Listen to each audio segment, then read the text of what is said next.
kita tetap bisa produktif, tapi keluarga pun nggak ditinggalin. Dan waktu kerjanya pun kita milih sendiri gitu. Bukan cuma waktu kerjanya, kliennya pun milih sendiri. Teman-teman yang sekarang masih riset tentang klien-klien itu, mendingan coba dulu yang di sekitar kita itu sebenarnya banyak gitu. Nggak akan didapatkan dari usia yang lebih muda adalah networking. Kalau mau tuh udah separuh mampu bisa. Oke. Gitu. Kalau mau itu udah separuh mampu bisa. Nah, bagus. Catat ya. Hai, apa kabar? Ketemu lagi di BBC Bincang-Bincang Karir. Boleh tepuk tangan dulu dong. Yes, BBC ini ada di channel YouTube Tanya Gromenko dan saya Adelia Lukman as your host. Kali ini senang banget bisa ketemu lagi dan akan membawakan banyak sekali cerita dari para alumni yang hadir sebagai guest speaker pada kali ini. Tapi yang pasti kalau belum nonton episode yang sebelumnya, lihat dulu di sebelah sini, boleh diklik aja langsung linknya dan jangan lupa untuk like, komen dan subscribe dulu supaya kita semangat ya bikin konten BBC-nya. So kita mulai untuk episode kali ini, episode 10 loh, gak kerasa ya. Udah sampai di episode ke-10 dan kali ini kita temanya adalah bongkar kunci sukses menjadi pekerja remote di usia 50. Wih, keren banget ya. Karena gini, banyak banget komentar-komentar netizen yang request, mana nih datengin dong gitu guest speaker yang usianya sudah jelita, jelang 50 tahun gitu. Atau mungkin ada yang udah lebih dari 50 ya. Nah kali ini untuk mewujudkan permintaan dari kamu semua, kita datangkan ya. Ini seru banget sih, kita akan ulik sama-sama gimana ceritanya mereka bisa sampai pekerja remote di usia 50-an. Dan susah gak ya dapetin kliennya, dan karena banyak mitos yang berkeliaran di luar sana yang bilang bahwa 50 sih udah gak mungkin jadi usia produktif lagi gitu kan. Dan apalagi dapet kliennya gimana ya. Nah coba kita langsung klarifikasi aja, betulkah mitos-mitos itu? Kita langsung perkenalkan, di sini ada Mbak Nur Asma. Hai. Ada Mbak Devi Syatri. Hai. Dan juga ada Mbak Verika Yuniarto. Halo. Oke, boleh dong langsung perkenalkan diri masing-masing, nama bekennya apa, dari batch berapa gitu ya. Dari yang sebelah saya dulu deh Mbak Devi. Nama saya Devi Syatri, saya peserta batch dari batch 15. Oke, di sebelahnya Mbak Devi? Ya, nama saya Nur Asma, tapi biasa dipanggil dengan Nunung. Aha. Saya juga berasal dari batch 15. Batch 15, Ya. sebelahnya Mbak Nunung. Nama saya Verika, biasa dipanggil V. Saya dari batch 15 juga sama. Oke, ini kompakan dari batch 15 semua ternyata ya. Boleh saya hi dulu sama teman-teman batch 15 dong kalau gitu. Halo semuanya. Ya, buat yang baru pertama kali nonton BBC bingung batch apa nih batch ya. Jadi kami semua ini adalah alumni dari SGB Virtual Assistant Course yang dimiliki dan dimentori oleh Tanya Gromenko. Nah, sampai saat ini sudah masuk batch 18 ya. Iya. Iya kan? Nah, ini batch 15 saya sendiri dulu di batch 11 gitu. Jadi kita sudah melalui course-nya dan saat ini sudah terjun sebagai pekerja remote atau remote worker. Oke. Coba kita cek beneran gak nih ya umurnya 50 ya. KTP keluarin KTP aja. Mbak Devi umur berapa nih kalau boleh tahu? Tahun ini 54. Tahun ini 54 ya, berarti SMA-nya angkatan 89. 89. Mbak Nunung? Tahun ini masuk 53. 53, oh angkatan 90 berarti ya. Kalau Mbak Fei? Aku tahun ini 48. 48? 48 angkatan SMA ya 94. 94 tuh kan, bener ya, berarti bener ya, gak perlu keluarin KTP, udah percaya aja deh ya. Walaupun dari wajahnya sih gak pada kelihatan 50-an ya, masih kayak 30. Jangan 60 dong. Masih 30 gitu, ini kayak bleach gitu kan rambutnya kan. Bukan uban asli kan, bukan kan. Ya jadi ini benar loh teman-teman yang hadir di sini sebagai speaker usianya memang sudah 50 tahun ya. Nah, kalau Mbak Fei belum menjelang lah ya. Menjelang. Tapi yang namanya usia apakah ternyata menghalangi untuk menjadi seorang remote worker, itu yang akan kita ulik pada episode kali ini. Nah, aku pengen tahu juga kalau Mbak Devi nih, background pendidikannya dulu apa nih? Sarjana komunikasi. Sarjana komunikasi. Ya. Kemudian sekarang sebagai remote worker, servisnya apa? Service itu terutama lebih ke email marketing, meskipun pada saat SGB VA itu kebetulan mendalami tiga-tiganya. Oke. Tapi service utama email marketing. Tiga-tiganya tuh apa tuh biar yang baru ada pertama lead join? Generation, ada social media management dan email marketing. Tapi berarti masih ada korelasi lah dengan background pendidikan ya. Ada. Masih nyambung ya. Masih nyambung. Oke. Dan 3 bidang itu sendiri kan juga sebetulnya saling berkaitan juga. Nah terus setelah selesai studi di ilmu komunikasi, dulu kerjanya di bidang apa? 30 tahun di advertising. Oh Iya. oke. Memang sesuai bidangnya Iya, ya. 30 tahun di advertising, wow. Dan sekarang posisinya sudah pensiun atau gimana? Sudah pensiun. Sudah pensiun ya, and then akhirnya jadi remote worker gitu. Iya. Oke, nah kita gali lagi nih ceritanya Mbak Devi nanti ya. Ke Mbak Nunung dulu nih. Kalau Mbak Nunung berarti background pendidikannya dulu apa? Saya elektro-telekomunikasi. Elektro-telekomunikasi. Gimana? Tunggu kayaknya zaman dulu belum ini ya, belum lumrah gitu kalau cewek terus seperti itu ya ngambil studinya Iya, ya. benar. Dulu teman kuliahnya pasti cowok-cowok semua. Cowok-cowok semua. Paling cantik di antara kumbang-kumbang. Terus akhirnya bekerjanya di bidang apa?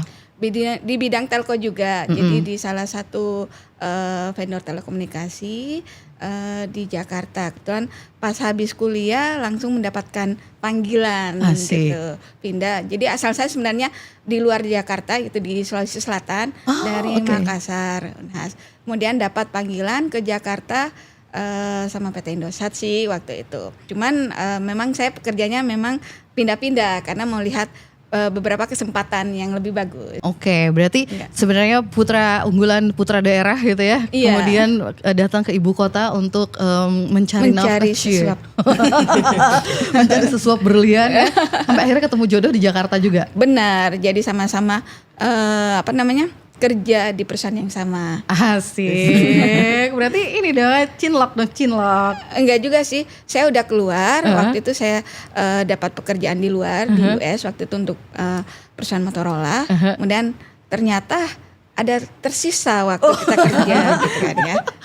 Ada yang tersisa Ada yang gitu tersisa. ya. Begitu ditinggal malah jadi semakin Iya, rindu. balik Cie. lagi. Ini kita gosipan lagi cinta masa lalu Mbak Nunung kayak seru ya.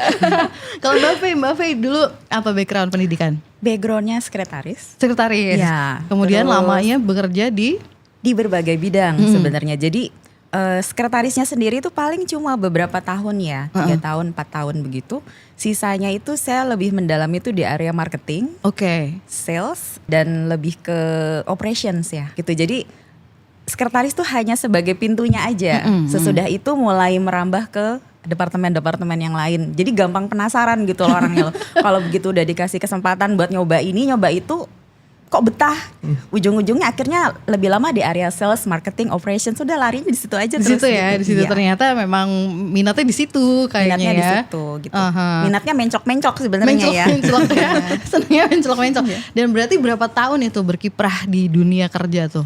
Sekitar 27 tahun. 27 tahun ya. sekitar Wow, 27 kayak tahun. tadi Mbak Devi 30 tahun, Mbak Nunung berarti berapa tahun? Kurang lebih 30 tahun 30 juga. tahun juga, 27 tahun. Ini kan sudah lama ya. Kemudian Iya. sekarang sudah masuk masa pensiun. Kalau Mbak Devi tadi udah, kalau Mbak Nunung? Kita nggak ada istilah pensiun. Nggak ada? Nggak ada istilah pensiun karena saya adalah konsultan Oke. terakhirnya.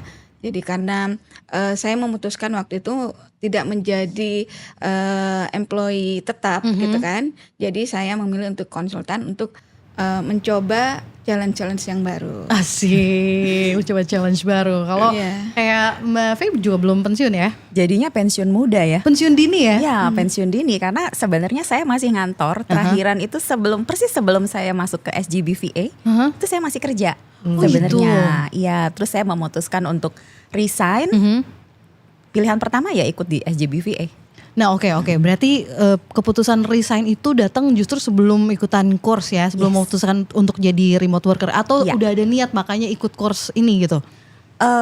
Feeling sih udah ada ya gitu. Cuman belum mendalam banget gitu. Begitu mendalamnya begitu ketok palu, oke, aku resign. Gitu. Baru mulai nyusun planning nih apa duluan. Karena memang aslinya kalau orang udah biasa kerja kan kayak udah habit ya, bangun pagi terus pergi ngantor, pulang malam terus begitu, terus walaupun kita istirahat tuh kayak ada yang beda gitu. Ya udah, jadi mau nggak mau ini nggak boleh langsung berhenti, harus tetap ada aktivitas gitu. Oke. Kalau boleh tahu alasan memutuskan untuk resignnya tuh apa tuh Mbak Fei? Waktu buat keluarga. Waktu buat keluarga ya? Karena kebetulan pada waktu itu posisi saya mengharuskan saya untuk berangkat pagi, pulang malam. Pulang malamnya itu juga Banyak sebabnya ya, bisa karena kelamaan di kantor, kelamaan di jalan. Jalan ya. Ya, kelamaan di kantor, kelamaan di jalan. Jadi kurang lebih bisa 12 sampai 13 jam itu posisi saya di luar rumah. Waduh. Gitu. Saya berangkat pas anak-anak saya udah mau berangkat ke sekolah. Berangkat Atau biasanya jam sudah- berapa tuh? Saya 6:30, jam 7 saya udah jalan. Oke. Waktu. Nyubu banget ya. Jam 7 udah jalan. Nah, terus pulang ketika mallnya sudah tutup. Jam 10-an? Ya, gitu. Seringnya tuh ketika mall sudah tutup karena kebetulan waktu itu bidang usaha saya beberapa cabangnya banyak yang bukanya di mall. Oke. Jadi saya sering kali stay di sana gitu sampai selesai. Ya udah, jadi ketemu anak-anak pas mereka udah pada tidur. Udah tidur ya. Gitu. Nah, giliran weekend karena kebetulan kantor kita juga beroperasional di weekend kan. iya. Jadi fokusnya tuh kebelah. Giliran anak saya ngajakin jalan, ntar dulu. Mama lagi ngurusin ini dulu nih gitu. Jadi gampang banget bilang enggak gitu ke anak tuh gampang banget gitu. Iya ya. Lama-lama kok kayak ada yang kurang ya gitu. Oke, dari sisi income ada lah ya, tapi anak-anak tuh kayak makin jauh Nah. gitu. Nah, sampai pada di satu titik itu udah kayak burn out ya. Kitanya kayak burn out, kayak kok kayaknya gimana sih, kayak ada yang kurang gitu. Bawaannya sedih melulu. Ya udah, terus akhirnya ngobrol lah sama suami sama anak-anak, sempat beberapa lama ya, sekitar sebulan 2 bulan gitu untuk evaluasi. Iya. Apa sih yang rasanya gimana? Akhirnya ya disupport sama keluarga. Oke, resign. Tapi Oke. memang sebelum itu kita sudah planning. Terus kalau mau resign, sudah resign terus what next gitu. Iya. Harus ada tetap kegiatan gitu Tetap ya. ada kegiatan. Anak umur berapa sekarang Mbak Faye? Sebenarnya anak saya udah besar-besar. Besar ya? Ya, sudah besar-besar. Tapi masih ada yang kecil-kecil nih. Masih ada yang SMP kelas 2, masih ada yang SD kelas 6. Oke. Nah, waktu itu memang yang SD kelas 6 nih lagi perlu banyak dorongan buat ujian kan. Iya, apalagi gitu. mau ujian Betul, ya. apalagi bontot ya. Kayaknya kok sayang banget gitu kalau nggak di ini banget. Iya, iya, iya. Ya udah, jadi itu mendorong saya buat lebih kasih atensi.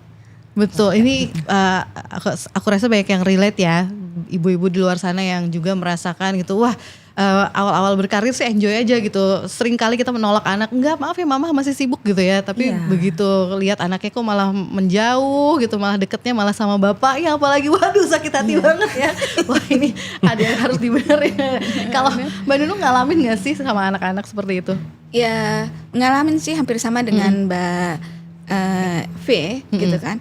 Kebetulan saya menjalani remote worker ini sudah lama karena perusahaan saya sebelumnya juga tidak mengharuskan kita untuk ada di office gitu. Yang penting tasknya itu selesai, targetnya itu selesai. Kemudian waktu saya balik ke Indonesia ternyata pekerjaannya berbeda dengan yang pernah saya dapatkan di luar kan ya.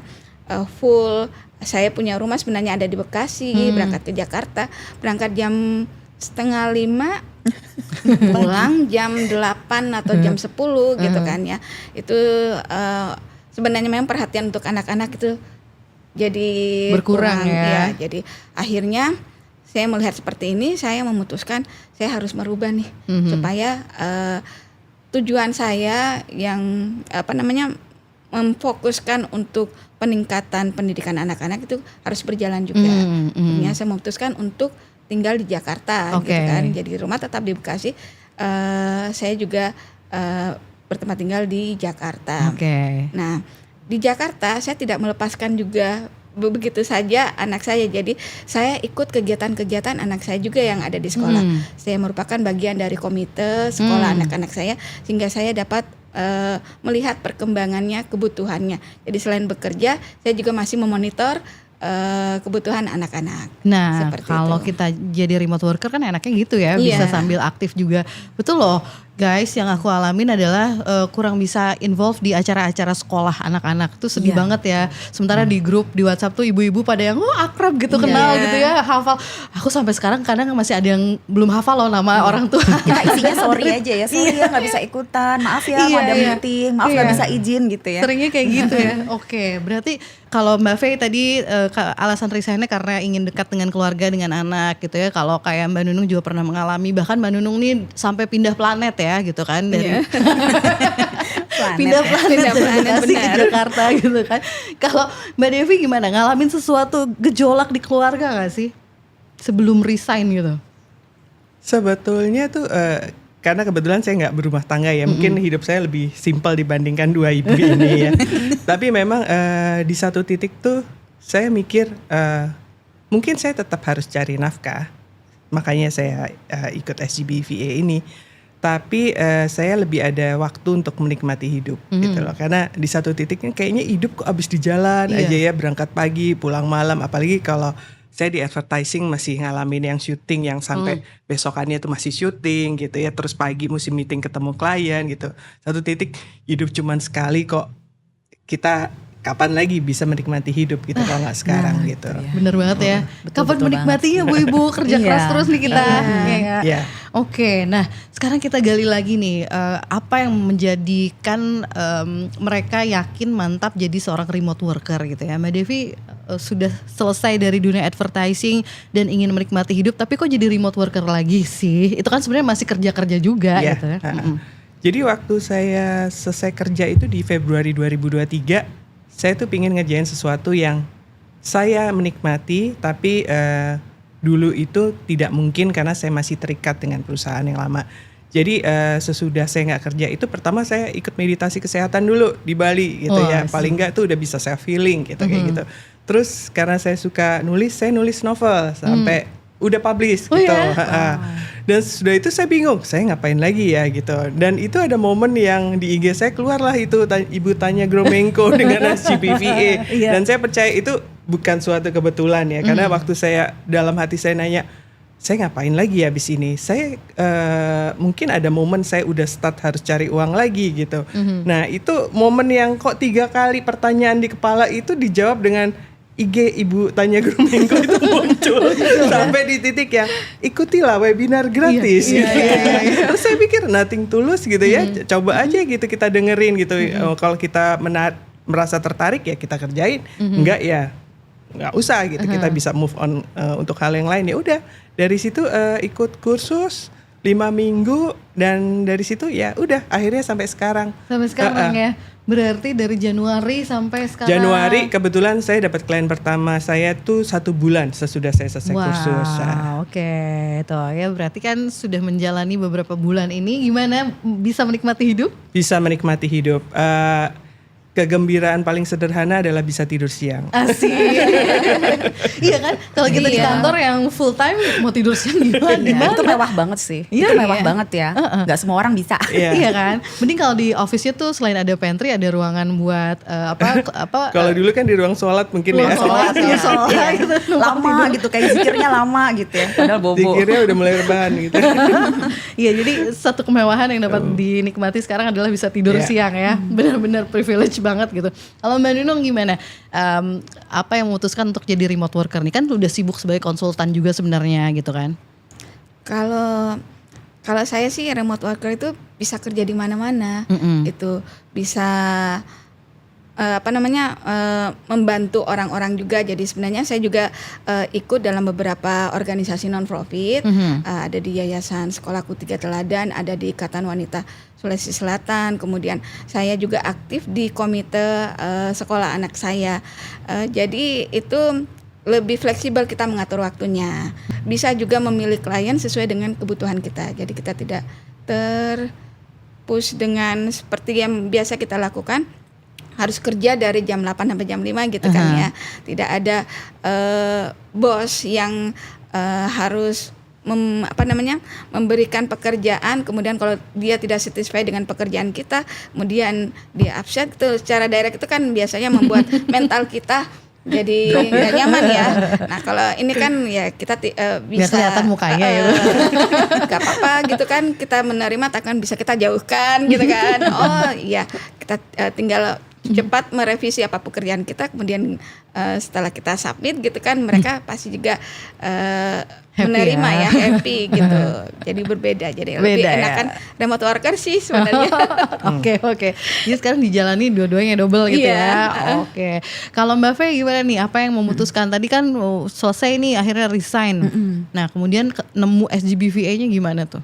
Nah ini mungkin mirip-mirip kayak Mbak Devi ya. Jadi 1 bulan sebelum saya resign kan sebenarnya saya dan suami dan anak-anak tuh sudah mulai memikirkan, nih kayak mama udah gak tahan lagi deh nih gitu. Kayak udah mulai, karena karena udah burn out kan, kayaknya mau ngerjain apa aja tuh berasa salah gitu. Kayak ada aja nggak benernya kan, pulang malam juga bawaannya capek, besoknya aduh udah mesti kerja lagi. Pokoknya kalau udah mau Senin gitu ya, hari Jumat tuh udah happy, ketemu Sabtu Minggu, begitu masuk ke Senin kayak aduh udah Senin lagi gitu. Nah akhirnya ya mungkin dari keluarga juga udah ngeliat ya udah kira-kira mama mau ngapain nih, karena memang mereka tahu saya orangnya nggak bisa diem gitu. Ya udah. Nah pada saat itu kok bisa-bisanya di IG saya dan IG suami malah ya ini Ibu Tania Gromenko ini muncul terus-terusan gitu. Terus-terusan literally terus-terusan, bukan cuma satu hari. Tapi hampir setiap kali kita nyalain IG, tring itu muncul. Ini apa ya? Tapi kan kita jadi penasaran karena saking dominannya dibandingkan yang lain-lain lah gitu kan. Pada waktu itu saya juga sebenarnya udah mulai biasanya kan kalau ada satu konten keluar, topiknya kita like atau apa kan dia bakal muncul yang lain-lainnya ya. Mulai muncul tuh dari entah mungkin dari alumni atau apa ya yang nge-share bahwa gimana sih kehidupan mereka setelah menjadi remote worker gitu kan, dengan segala penghasilannya, dengan segala flexibility-nya, dengan keluarga, dengan pergi jalan-jalan, dengan ini. Kok kayaknya enak banget ya hidup kayak gitu. Kita tetap bisa produktif, tapi keluarga pun nggak ditinggalin. Dan waktu kerjanya pun kita milih sendiri gitu. Bukan cuma waktu kerjanya, kliennya pun milih sendiri, ya kan? Maksudnya kita nggak lagi nyari kerja tuh karena kebutuhan, tapi sesuai apa yang kita inginkan. Kalau kita ingin dan kita yakin tuh bikin kita happy, kita jabanin. Kalau misalnya enggak, nggak usah, nggak apa-apa. Masih banyak yang lain gitu. Kok kayaknya enak, lebih banyak pilihan di tangan kita. Ya udah, terus kata dari A B C D, biasa kan kok ibu-ibu kalau milih kan pasti ada ini ya, ada alternatif lah ya, penawaran 1, penawaran 2. Tetap yang stand out ini adalah si SGB gitu. Ya sudah, akhirnya ditekatin ambil itu. Walaupun gini, wah 5 minggu ya, emang cukup ya jadi pinter kayak gitu. Perasaan dulu kuliah lama-lama ada aja yang lupa gitu ya gitu. Apalagi saya udah setiap harinya bekerja dan harus mengambil sesuatu yang sebenarnya dulu itu yang dilakukan adalah oleh tim saya di kantor gitu. Jadi yang tadinya adalah sebagai pemikir atau pengonsep gitu, ini saya harus melakukan sendiri kan, jadi pelakunya gitu. Saya sempat ada kepikiran, aku bisa nggak ya, lah bisa gitu. Sudah seperti itu ya. Iya Gitu. kan, karena betul walaupun kita sudah punya pengalaman, apalagi kalau yang sudah senior itu kan pasti posisi terakhir di pekerjaan tuh udah yang level tinggi ya gitu. Tidak lagi mengerjakan kayak kalender management seperti itu ya kan, admin apa data entry itu udah enggak kan biasanya. Nah sedangkan di sini kan kita diajari dari basic banget ya untuk pekerjaan remote worker sebagai virtual assistant gitu. Jadi apakah itu ada sedikit shock juga waktu pertama belajar? Ada ya. Karena udah lama gak ngerjain ini di kantor dulu ya gitu ya. Beda gitu. Tapi yang mau saya tanyakan justru ini nih teman-teman, bahwa banyak yang seusia kita gitu yang begitu dapat sama di Instagramnya ada Ibu Tania Gromenko juga muncul, sebenarnya mau tapi gak pede gitu. Karena nggak mungkin ya, ini kayaknya buat anak muda deh. Saya kalau udah usia 50 tahun nggak mungkin deh kayaknya untuk keep up sama teknologinya kah atau segala bentuk IT-nya itu kayak nggak akan keotakan kayak gitu. Bener nggak sih seperti itu? Mbak Devi gimana? Kalau saya sih nggak kepikir kayak gitu ya, karena sekali lagi yang mengikuti perkembangan zaman mungkin tools. Sedangkan tools itu kan sebenarnya untuk mempermudah hidup kita gitu. Jadi intinya pasti bisa dipelajarin kok, tinggal masalah mau apa enggak, itu aja. Dan tadi juga Mbak Adel juga bilang tuh benar juga, dulu di kantor saya advertising, sosial media itu part dari divisi gitu ya, dimana memang kalau Mbak Adel tadi bilang biasanya kan cuma nyuruh-nyuruh, emang gitu, biasanya saya cuma nyuruh-nyuruh gitu ya. Sosial media, bikin konten pilar, bikin berapa posting, jadi pada saat kursus di SGBVA itu saya menjalani hal yang biasanya saya cuma nyuruh-nyuruh itu, cuman ada ilmu baru kayak gimana sih caranya analisis datanya gitu, terus engagement rate kayak gitu, terus ternyata pakai tools ini itu pengetahuan baru yang buat saya gitu, dan itu sangat membantu sekali. Membantu gitu. Dan kita mampu kok ya untuk bisa mempelajarinya intinya gitu ya. Mau dulu, kalau mau tuh udah separuh mampu bisa. Oke. Gitu. Kalau mau itu udah separuh mampu bisa. Nah, bagus Catat tuh. ya. Iya, bagus tuh. Intinya mau dulu. Jadi mau usia berapapun yang penting mau dulu. Nah itu yang keren banget. Mbak Nunung juga ngerasa gak kalau yang diajarin misalnya di SGBVA course, wah ada banyak tools segala macam. Itu susah gak sih untuk pelajarinya? Bisa gak pakai tools-tools yang diajarin? Kalau saya sih enggak, karena saya suka mencoba hal-hal yang baru. Kebetulan 2 tahun terakhir itu saya memang belajar tentang Canva, belajar tentang CapCut. Kemudian saya senang bergabung dengan grup SGBV itu karena di situ mengenalkan tools-tools yang sebelumnya saya belum pernah gunakan. Jadi kalau kita mencoba, oh ini ternyata membantu pekerjaan kita nantinya. Seperti itu. Gitu ya, jadi malah seneng ya, senang sih. Tools yang baru, apalagi sekarang kan makin banyak, ada AI juga gitu kan ya, itu juga dipelajari ya. Ya waktu kita batch 15 kan kebetulan ChatGPT dan BART atau Gemini sekarang itu memang lagi banyak kita gunakan, jadi sekalian explore juga apa yang kita pelajari sama praktek yang kita lakukan. Asik. Nggak takut laptopnya meledak kan kalau salah klik enggak ya? Itu udah terbiasa. Kalau saya zaman dulu itu pertama kali kursus komputer ya, tapi tahun 90-an ya, adik-adik. Itu tuh rasanya kayak takut banget mau mencet enter. Takut meledak, takut Di meledak. zaman WordStar waktu Iya itu. kan, zamannya WordStar. Aduh, zaman masih pakai disket kalau kita dulu ya kan. Iya. WordStar ya, ketahuan banget ya. Lotusnya ya. Lotus bekas gitu. Iya itu seperti itu. Dan sekarang perkembangan teknologi udah wah semakin ya. Mbak Faye ngerasain juga gak? Mungkin di rumah sama anak gitu kayak, ih mama ini yang kayak gini mah aku udah dari dulu tahu itu atau gimana? Kebetulan enggak. Enggak ya? Nah, yang bagian itu saya termasuk orang yang suka mengeksplor hal baru gitu ya. Jadi misalnya ada insight apa di sosial media atau apa dan itu bisa mempermudah pekerjaan saya. Ya contoh kayak ChatGPT. Nah ternyata ChatGPT-4 itu kalau untuk data analis ternyata sangat-sangat membantu sekali. Iya. Nah jadi itu sudah saya explore duluan memang sebelum saya join di SGB. Terus tools-tools yang lain seperti Canva, lalu CapCut. Karena kebetulan saya juga suka ngonten, suka editing video. Yang tadinya cuma hobi memang, bukan untuk mata pencarian, lebih buat hobi-hobi aja gitu kan. Nah dengan ikut SGB, waktu itu yang paling klek banget sama saya adalah itu tuh seperti melengkapi apa yang dulunya tuh kosong-kosong. Jadi misalnya saya sudah belajar let's say Canva gitu. Tapi saya tidak akan pernah terpikirkan bahwa untuk membuat travel arrangement atau membuat proposal ke klien, saya harus menggunakan itu. Mikirnya kan lu kayak nggak praktis banget sih. Kenapa sih nggak pakai sheet aja gitu? Memang udah tinggal dibaca ini bedanya apa dengan ini gitu. Ini kenapa harus pakai Canva? Oh ternyata dari sisi estetik ini akan membantu si klien untuk memilih gitu. Nah di situ saya mulai menggabungkan lagi yang namanya internet research dengan bagian kreatifnya, dengan analisanya itu luar biasa sekali. Makanya saya nggak terlalu overwhelmed sih enggak. Paling yang paling overwhelmed lebih ke ngerjain PR-nya. Ngerjain PR ya. Itu pokoknya nanti silahkan ya dinikmati kalau udah masuk course-nya ya. Semua akan menjalani. Semua akan Ya, menjalaninya. tetap Itu nanti akan ngerti apa yang kita maksud di sini ya Yes, gitu. betul. Nah, kalau pertama kali masuk nih terus sibuk gitu kan kursus 5 minggu dengan segala macam PR-PR-nya. Pernah ada pertentangan gak dari keluarga atau dari orang-orang terdekat yang kok lu sibuk banget sih sekarang, kok apa sih ngerjain apa sih gitu, kok harus ngejar-ngejar deadline untuk submit segala apa sih, pernah gak ada sampai udah deh daripada capek udahan aja gitu, ada gitu. Ada gak Mbak Nunung, ada gak?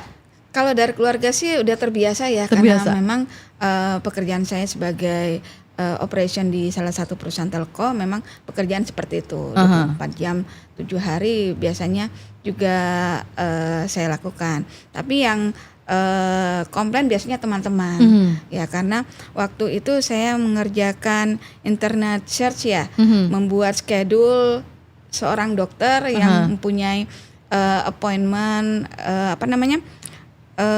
appointment pertemuan di New York gitu kan ya. Ngapain sih? Ini saya lagi mau buat tugas. Saya ini dulu ya 30 menit dulu ya. Saya bergeser dari kafe itu untuk mengerjakan itu. Gitu.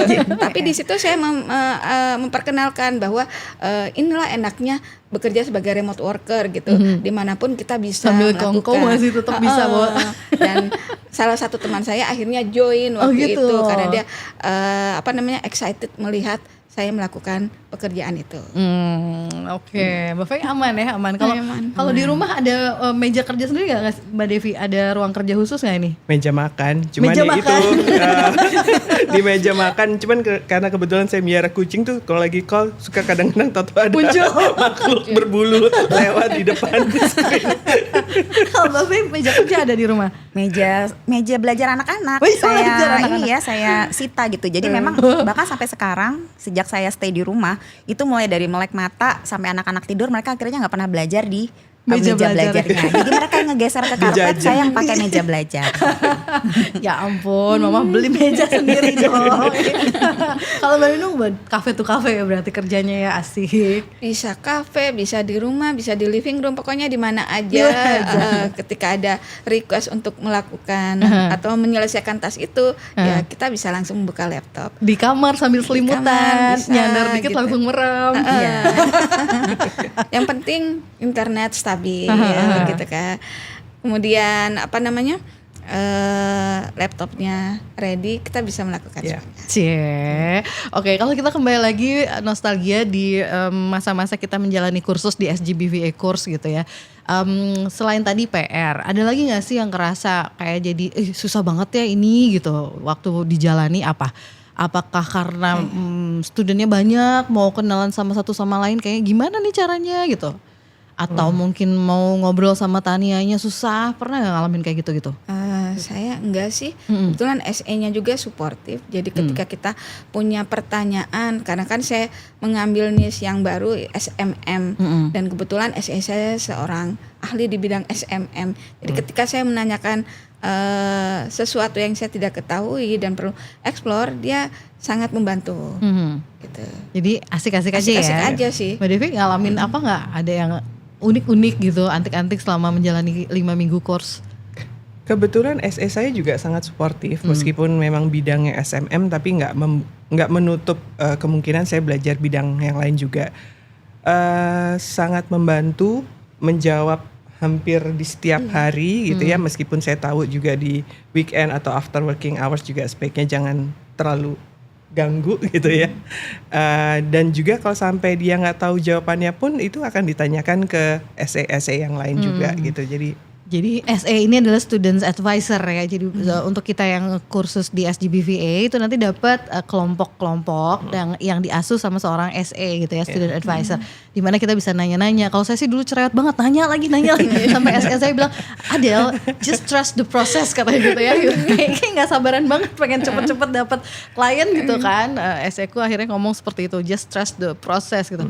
Pernah nggak ngerasa kayak malu nanya lagi gitu? Enggak. Sama Sih, cerewet saya juga banyak nggak nanya, sih? tapi dia sangat suportif untuk Suportif menjawab ya? semua pertanyaan saya. Iya, baik Japri maupun Iya, nanya iya, di grup iya, juga iya, pasti betul. Pasti dijawab. dijawab SE. ya. SE-nya juga sangat suportif ya. Bahkan kadang di weekend pun dia masih oke buat jawab gitu. Apalagi kalau pagi-pagi jam 6:30 tuh biasanya malah sudah ada kata-kata mutiara gitu panjang sekali buat reminding, buat ingetin tugas atau mengevaluasi lagi. Nggak perlu khawatir, nggak perlu, intinya adalah itu tadi, trust the process gitu ya, enjoy the jalanin process prosesnya gitu. aja. Jadi tidak perlu terlalu sepaneng atau merasa jadi beban Iya, tugas iya. kita. Lemesin gitu. aja ya. Lemesin aja. Iya, lemesin aja. Iya kan. Jadi mengawali karir sebagai remote worker itu lemesin aja kuncinya gitu ya. Jangan terlalu overthinking. Ibu-ibu tuh banyak yang overthinking ya.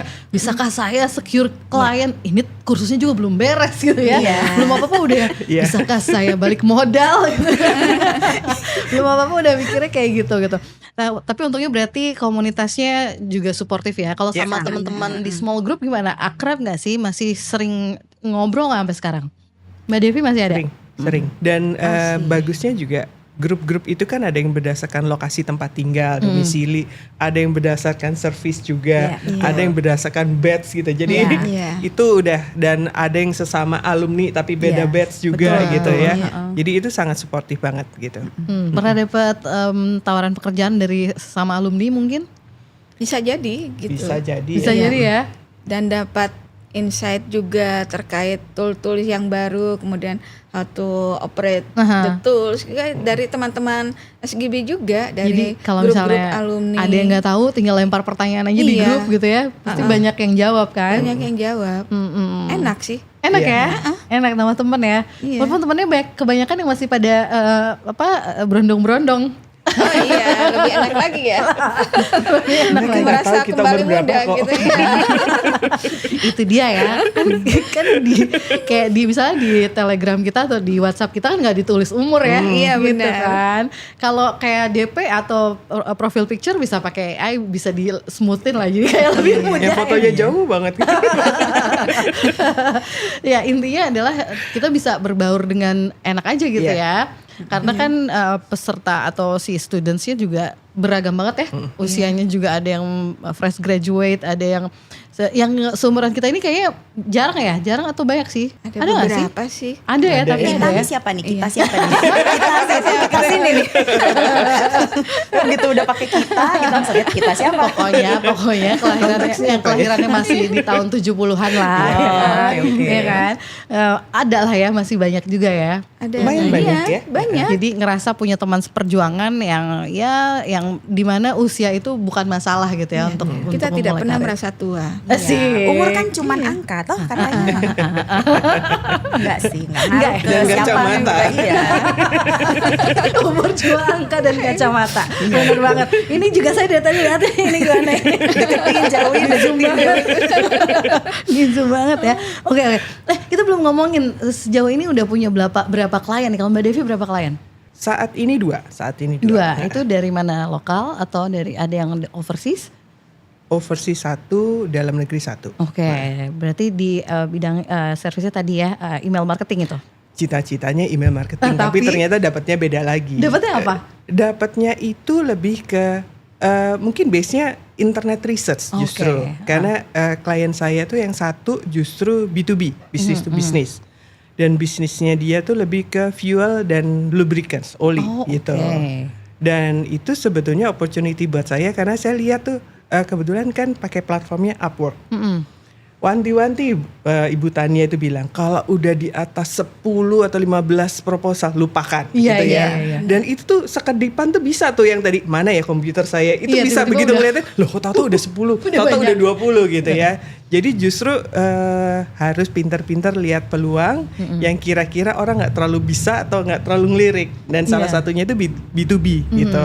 Jadi kebetulan dia ibu ini nih cari social media manager sebetulnya untuk event di Vietnam dalam waktu 3 minggu dari sekarang. Oke. Dan terus waktu itu dia tertarik untuk kerja bareng saya dan saya sebenarnya cuma modalnya portfolio dari kursus itu gitu ya karena belum pernah sebelumnya handle itu. Nah ternyata sesudah ngobrol saya cuma nanya satu. Objektifnya apa? Dapetin peserta untuk event itu. Dalam waktu berapa lama? 2-3 minggu. Pesertanya siapa? C-level ternyata, CEO segala macam. Terus requestnya apa? Boleh nggak kamu bantuin saya untuk pasang ad di Instagram dan Twitter? Saya bilang, CEO suruh lihat Instagram untuk ikut event? Kayaknya enggak deh. Akhirnya Ibu Tania juga kan waktu itu bilang lebih proaktif gitu. Jadi akhirnya saya bikin simple proposal. Intinya saya bilang gak worth it untuk lewat sosial media. Dan akhirnya ternyata si calon klien itu nerima usul saya. Meskipun akibatnya sebetulnya jasa saya tidak terpakai. Iya. Karena kan offeringnya sebenarnya sosial media. Padahal di situ saya justru bilang jangan pakai sosial media. Saya bilang gitu. Terus jadi pakai apa dong? LinkedIn. Saya bilang untuk case kayak gitu pakai LinkedIn. Dan kebetulan karena pembicaranya dari beberapa negara, saya bilang salah satunya di Jepang. Saya bilang satu-satunya sosial media yang bisa kamu pakai itu dan itu hanya di Jepang itu adalah Twitter. Saya bilang gitu. Kebetulan karena background saya advertising, dulu tuh saya punya supervisor orang Jepang dan memang pindah ke Twitter Jepang. Jadi saya telepon gitu, boleh nggak bantu gitu pasang ini Twitter Jepang begini bisa gitu. Jadi meskipun akhirnya saya bilang nggak perlu pakai sosial media di banyak negara itu, dia ngikutin saran saya dan dia impress. Wow, kamu dalam waktu berapa hari bisa kontak Twitter Jepang. Dia kan nggak pernah tahu itu sebenarnya Iya, saya udah kenal gitu. Iya. Jadi ya udah gitu. Dari situ akhirnya dia bilang oke, saya jalanin saran kamu. Berarti saya nggak perlu jasa kamu di saat ini. Tapi kebetulan saya ngadain itu tiap tahun tuh ada event yang sama di beda-beda negara. Kebetulan tahun depan di Indonesia. Jadi saya masih kerja dengan ibu ini untuk persiapan event tahun depan di Indonesia. Wow, tapi what are the odds ya Mbak Devi bisa nyambung gitu ya? Kayak ini seolah-olah kayak semesta mendukung banget gitu ya. Jadi pas banget ya dengan koneksi yang Mbak Devi punya gitu. Waktu dia tahu umur saya berapa,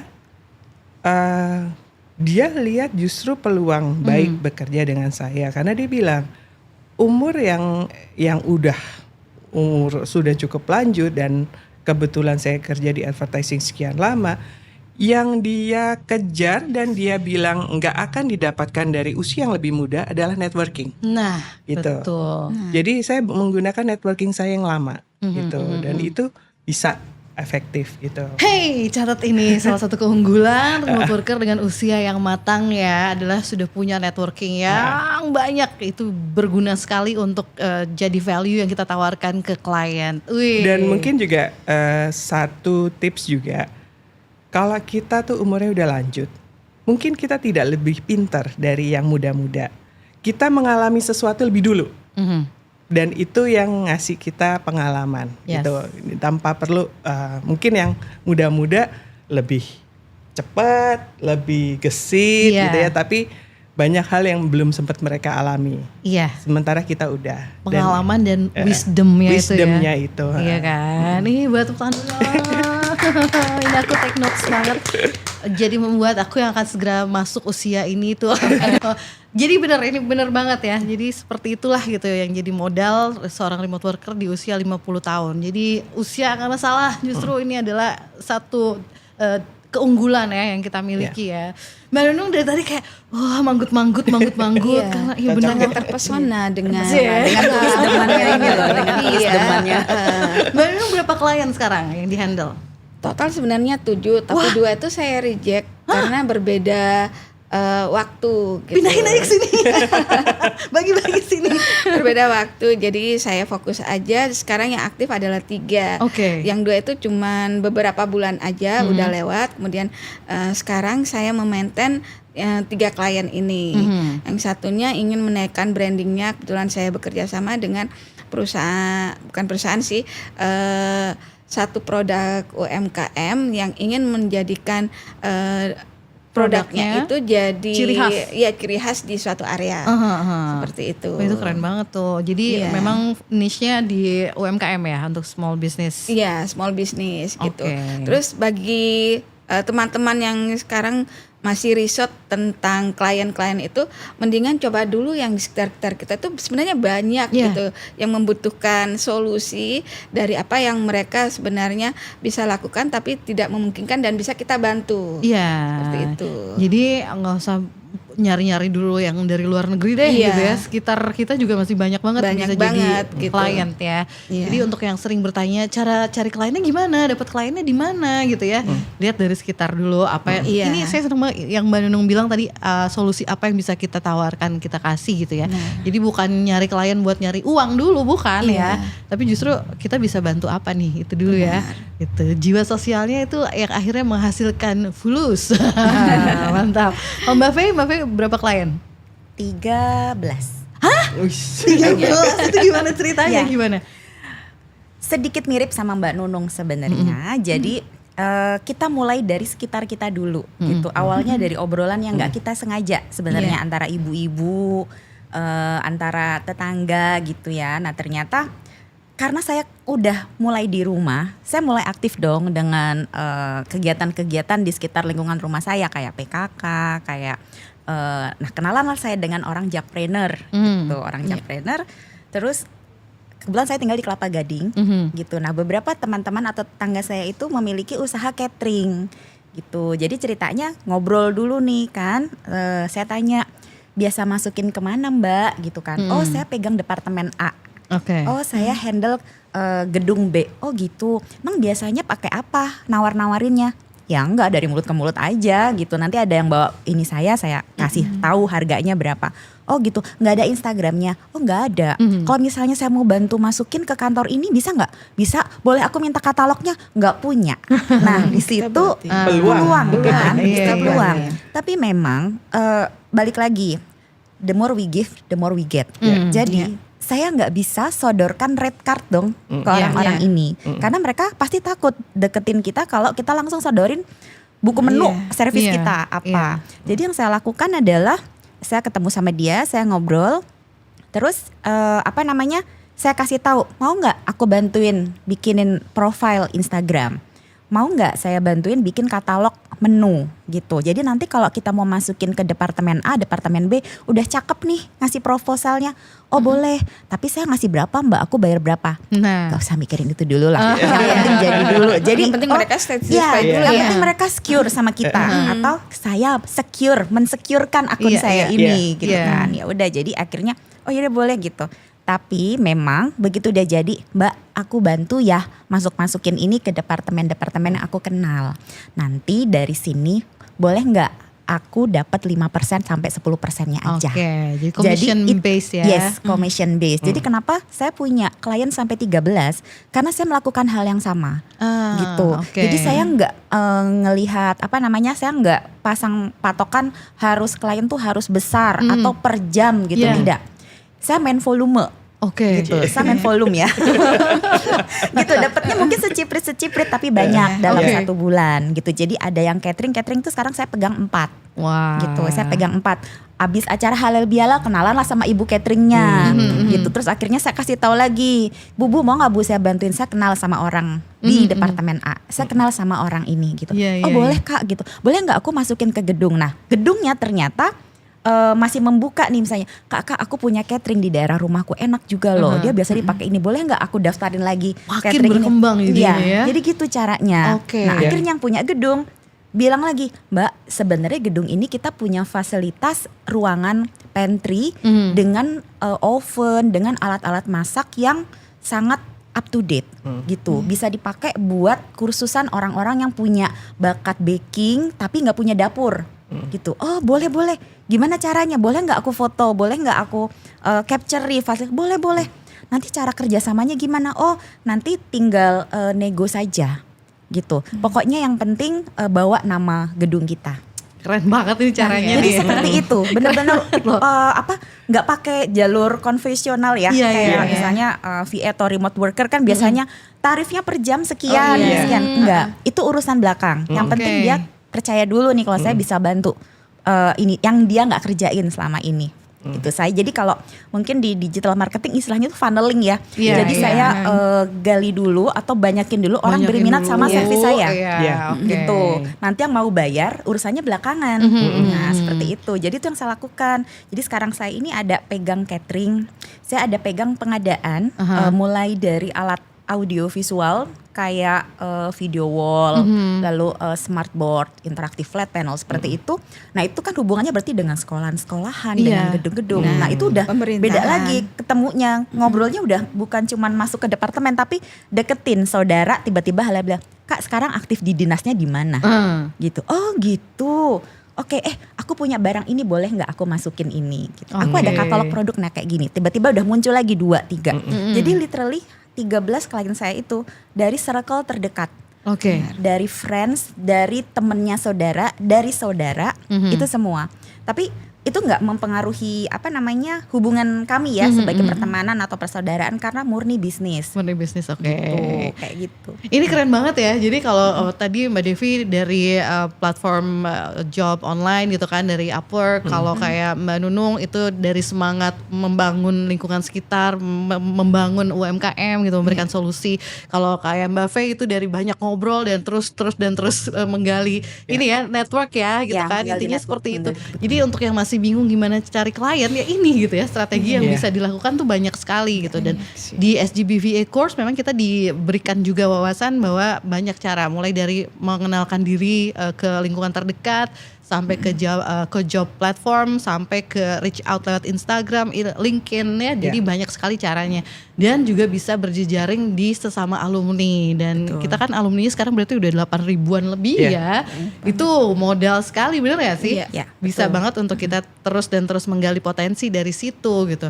Oke, ngomong-ngomong punya 13 klien itu gimana handle-nya? Pusing banget. Berarti harus banget punya PDF ini nih yang jadi hadiah kita kali ini ya. PDF-nya keren banget. Jadi judulnya itu adalah how to manage time management tips for virtual assistant. Ini sebuah PDF yang bisa didapatkan sama teman-teman yang nonton episode ini sampai terakhir, sampai beres. Kemudian tulis insight-nya apa yang didapat nih, dapat inspirasi apa. Lalu dibuat jadi Instagram story. Jangan lupa untuk mention dan tag juga akun Instagram @tanyagromenko ya. Nanti akan muncul pesan di DM. Jadi jangan di private ya, Instagramnya akan muncul pesan di DM. Have you watched the YouTube video? Nanti tinggal klik aja yes I did gitu. Kalau udah diklik tombolnya, PDF-nya akan langsung dikirim ya. Nanti ada banget tipsnya gimana caranya memanage waktu sebagai seorang virtual assistant yang punya banyak klien supaya kliennya bisa terhandle semua dengan baik. Aduh, ini keren banget. Aku mau tepuk tangan dulu untuk semuanya. Semuanya ini banyak sekali bagian-bagian yang mau aku kayak edit, potong jadiin reels, tapi nggak akan aku share. Mau simpen sendiri aja buat nonton tiap hari. Enggak deh, pokoknya kita akan bagi sama seluas-luasnya ya yang mau ikut sama-sama belajar jadi remote worker. Nah terakhir, boleh dong kasih semangat penguatan buat yang merasa seangkatan ya sama kita gitu. Ada niat untuk kayaknya asik ya kayak anak-anak zaman sekarang pada work from cafe, work from anywhere gitu, masih sambil bisa ngasuh cucu gitu kan. Udah punya cucu kan? Belum dong. 10 tahun lagi kita 10 tahun lagi mungkin ya. Kalau 50 tuh belum lah. Anak-anaknya aja yang biasanya udah pada gede gitu kan. Nah kira-kira apa yang bisa jadi penguatan untuk teman-teman seangkatan untuk bisa terjun ke dunia remote working, Mbak Devi? Kalau dari saya sih rezeki itu ada di mana-mana ya. Dan salah satu cara yang terbaik saya bilang adalah menjadi remote worker. Oke, mantap. Rezeki itu ada di mana-mana. Yuk, kalau Mbak Nunung gimana? Ya, jangan malu memperlihatkan skill yang sebenarnya sudah ada di dalam diri. Mau bersemangat mencari tahu apa yang ada di sekitar kita, mencari tahu informasi yang sekarang lagi up to date. Nanti dengan sendirinya rezeki itu akan datang. Oke, Mbak Faye, silakan. Jangan takut dengan perubahan. Jangan ngerasa tua. If you can dream it, you can do it. Cek. Yes. Ya yakinlah bahwa pekerjaan sebagai seorang remote worker ini juga bisa digeluti oleh siapapun. Jadi memang nanti klien tuh gak akan nanya umur kamu berapa gitu ya. Enggak ya. Setiap wawancara itu gak ada gitu ditanya umurnya berapa. Yang ditanya adalah apa yang bisa diberikan sebagai service gitu ya untuk klien. Bisa apa nih, bisa ngasih solusi apa. Itu yang paling penting. Jadi yuk yang penting ada kemauan. Dan yang pasti jangan lupa untuk klik link yang ada di deskripsi. Karena di situ ada link untuk mengikuti free webinar. Di mana teman-teman bisa ketemu langsung dengan Tanya Gromenko. Dan belajar 5 cara atau 5 langkah yang bisa dilakukan untuk bisa segera terjun menjadi seorang remote worker. Melakukan hal-hal yang teman-teman suka dari mana saja. Jadi klik linknya sekarang juga ada di deskripsi untuk ikutan free webinarnya. Sip, kalau gitu kita pamit ya. Terima kasih banyak untuk semuanya Mbak Devi, Mbak Nunung, Mbak Faye. Thank you so much. Thank you. Terima kasih banyak. Mbak Ada. Sampai ketemu lagi di BBC Bincang-Bincang Karir episode selanjutnya. Saya Adelia Lukman, pamit. Bye-bye. Guys, I hope you liked this YouTube video. Please sign up to my channel for regular updates on remote work. And if you are ready to explore more about who is a virtual assistant, what a virtual assistant does, how much you can earn as a virtual assistant, and how to become one, click the link in the description box to register for my free webinar, 5 steps to doing what you love remotely as a virtual assistant. See you in the free webinar.